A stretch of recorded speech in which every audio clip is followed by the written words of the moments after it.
Hello and welcome to Classic Pianos here in Denver, Colorado. My name's Bob Baker and I'm here with a good friend of mine, Haun. Awesome pianist, awesome teacher. We've known each other for years and I just asked her to come by, first of all to talk about herself, about her teaching, and a little bit of a history about Haun, and also to show her the new Bösendorfer that's just arrived from Vienna with, for the first time since 1828, a maple outer rim of 41 millimeters. But let's first talk about June. So I'll leave it to you about talking about yourself and how you've been in the business.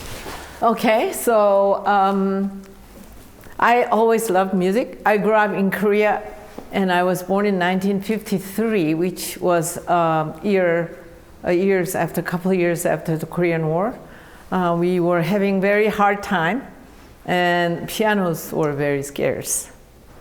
So I would go to a church and play on church pianos or organs, anything that has keyboard.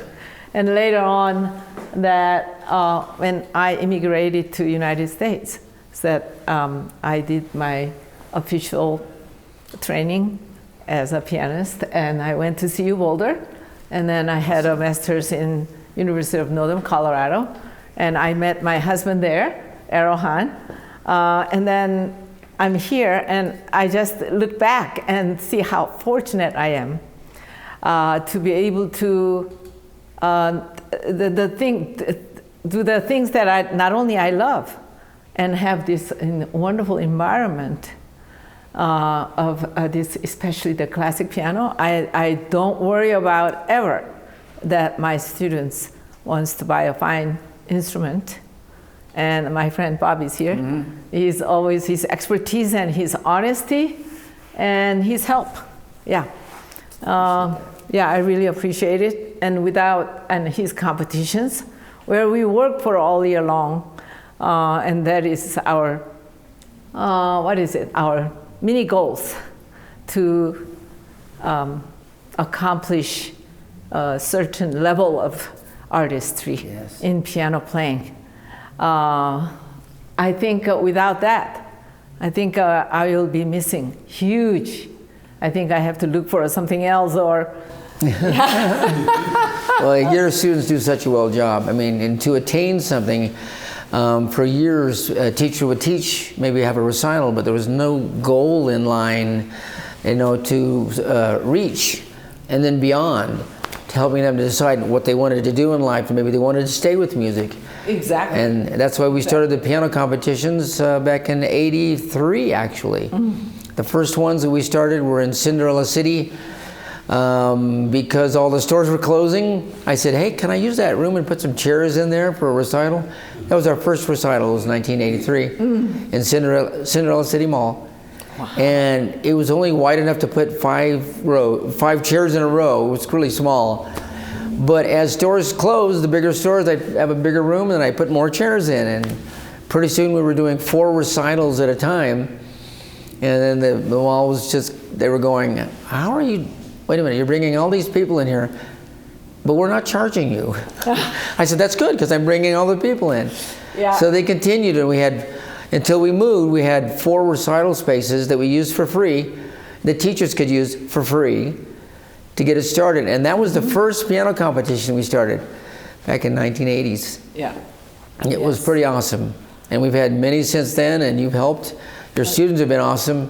You've had some pretty famous students also. I think it works really both ways. It's a symbiotic, I would have to say, because, I myself, by putting on them into competitions and has looked into really a more higher artistry, that I become more interested in piano sound, therefore pianos, and how pianos are absolutely important.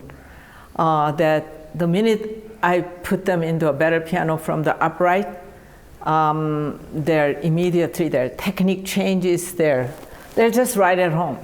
They know how to produce sound. They don't struggle. Their struggle is gone to adjusting from home to grand pianos and do the competitions.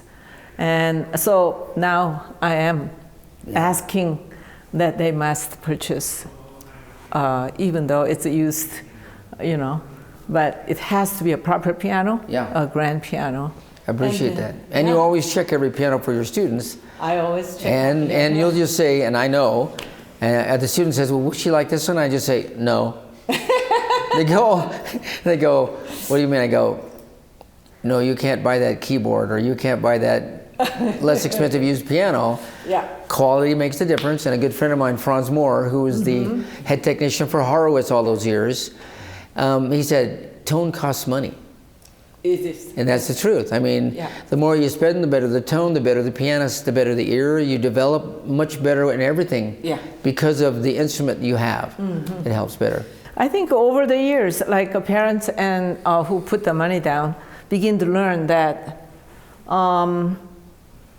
that money is not everything. Sometimes, sometimes you have the quality.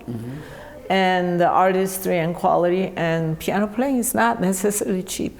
You know, I know it is too bad, but you know, I think it's all worth it. It's worth it. It's a great investment for the student, for music, for them, and for their life. I agree with that 100%. So I feel very fortunate that I've met Bob, and I have a trustworthy friend that he will go out of his way to provide a good piano for. Sometimes, you know, my students don't have budget for it, very expensive pianos.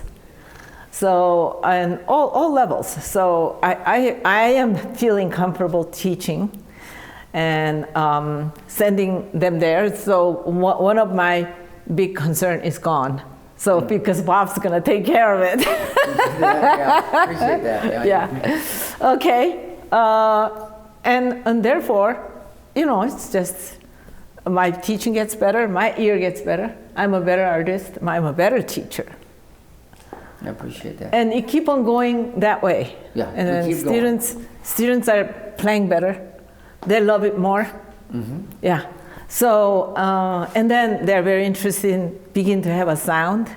They can differentiate the good sound, bad sound, you know, and the harsh sound, and then tone production.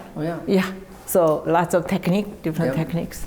Well, so thank you very much. Before we end, I would just like to say I had a student the other day and was playing around for pianos, and his parents said, well, how about this one, and they weren't very good pianos.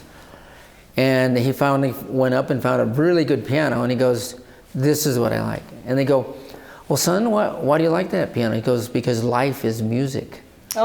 I said, oh my gosh. There's the answer right there. So that's how we're going to end this. It's life is music. Truly. That's it, and that's exactly how to put it. He was 12 years old.